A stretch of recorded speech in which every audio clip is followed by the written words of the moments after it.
It's time for our daily business chat with Richard Southern. And Richard, we're used to paying regular subscription fees for streaming services and software, but there could be a day where we might pay for our phones as well.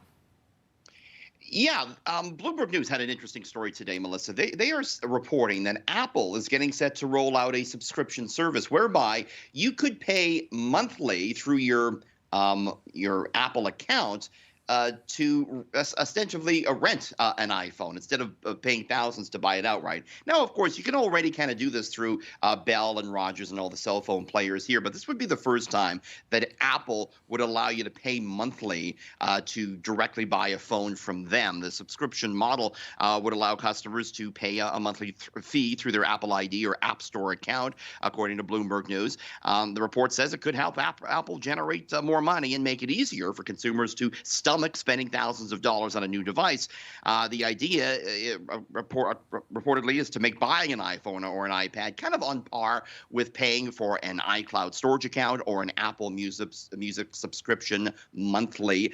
Investors seem to like the report. Apple stock closed higher for a ninth straight day above $174, Melissa. Okay, and we talked a lot about the soaring housing prices.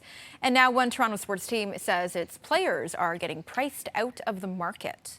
The Argos, the players can't even afford to live here anymore, apparently.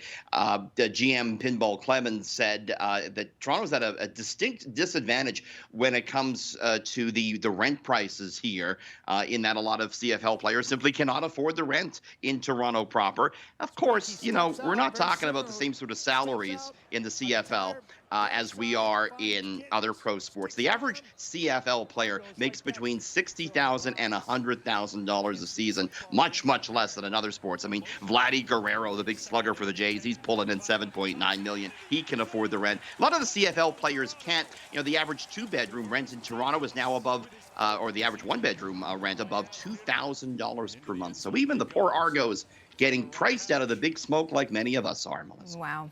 Now, next time you order a package, you could see something new and different as it arrives to your front door.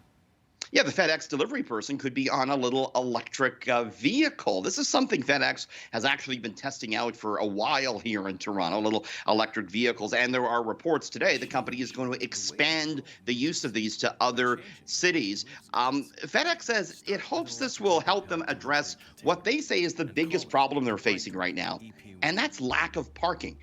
We're buying more things online than ever. E-commerce sales are up 86% from pre-pandemic levels, and all of those items have to be delivered. But the parking spots have not grown, so it's very tough for the delivery people.